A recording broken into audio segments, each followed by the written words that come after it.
गुढीपाडव्याच्या आणि नवीन वर्षाच्या शुभेच्छा। राजू वाघमारे यांचे शिवसेनेत स्वागत आणि शुभेच्छा।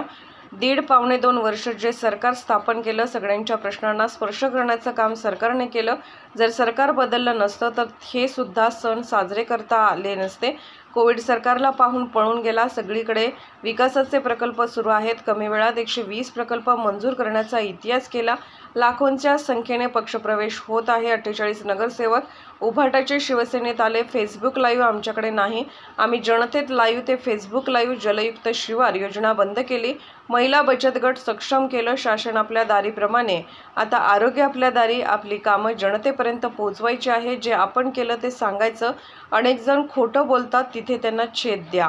मला वाटतं आज चांगला दिवस आहे आणि त्या निमित्ताने देशभरात आपल्या 77 कोटी सुरुवात झालेली काल प्रचाराचा पहिला नारळ नागपूरमध्ये फुटलेला आहे।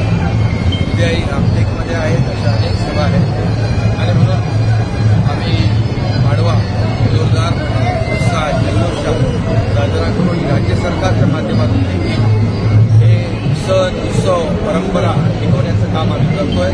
आपल्याला माहीत आहे की गेल्या वेळेस सरकार स्थापन होण्यापूर्वीच्या सरकारमध्ये 2.5 वर्षामध्ये सण उत्सव बंद होते, पण आपलं सरकार आल्यानंतर सणांवर उत्सवांवर असलेली बंदी आम्ही उठवली आणि मोकळा श्वास लोक घेऊ लागले।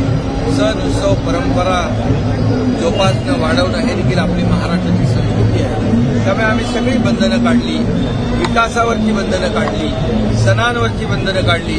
आज चौफेर विकास या राज्यामध्ये होतोय, सर्वांगीण विकास होतोय आणि लोक पाडवा आजचा मोठ्या खुशी आनंदात साजरा सण जपणारे लोक आता आमच्यासोबत आहेत असं बोलत काल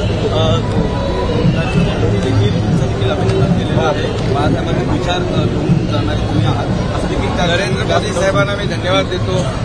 कालच मी त्यांना धन्यवाद दिले, आभार मानले की खऱ्या अर्थाने त्यांनी बाळासाहेबांचे विचार, हिंदुत्वाचे विचार पुढे घेऊन जाण्याचं काम एकनाथ शिंदेसारखा कार्यकर्ता आपल्या सहकाऱ्यांसोबत करतोय।